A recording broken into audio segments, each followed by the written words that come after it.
To get started with Adobe Aero, you can either download the mobile app or make your way to the website www.adobe.com and download the desktop version from there. We recommend the desktop version for easier use.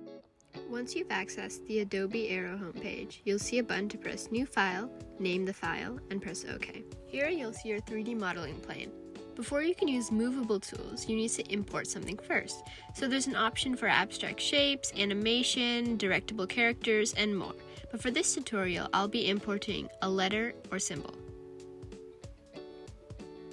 Once you have that, you'll be greeted with movable tools to move back, forth, and up and down on the object's axes. For more advanced controls, on the leftmost side of the screen, you have an option that allows you to move between axes, an option to move rotationally on all 3 axes,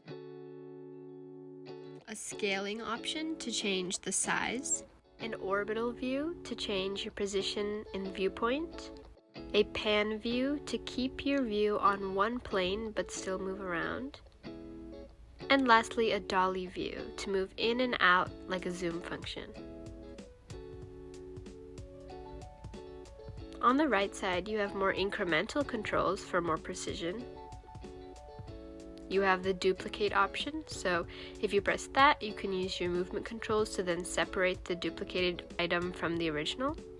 There's also a delete button next to the duplicate button, or you can select and press delete on your keyboard. Another really cool feature that Adobe Aero has is the layered illustration feature. This is found next to the filter by option, and it allows you to import a preset background. So the same movement controls apply, and you can make really cool things out of this feature. For example, you can make a virtual environment. The easiest way to do that is to duplicate your walls, 3 of them, and then position them accordingly to your viewpoint.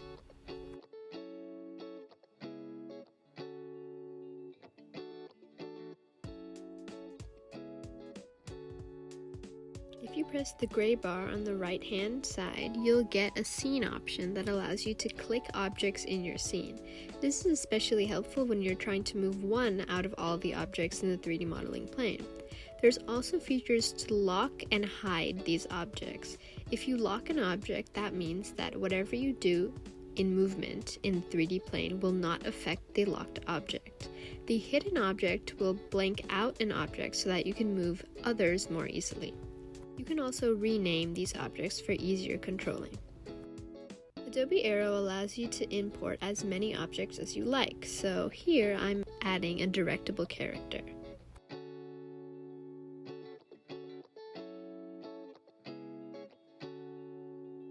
Objects can also be animated. At the bottom, next to the running man icon, you can have the option to add a trigger. You pick where the trigger starts and what the trigger makes your object do. For this, I've chosen the bounce trigger at the start of the scene. Once you're done, you can press the preview in the top left to show how the user will see your model. Then, you can press the blue share button in the top right, rename your video, and press create link. You also have the option to change the thumbnail. Once you create the link, make sure to share it with best wishes.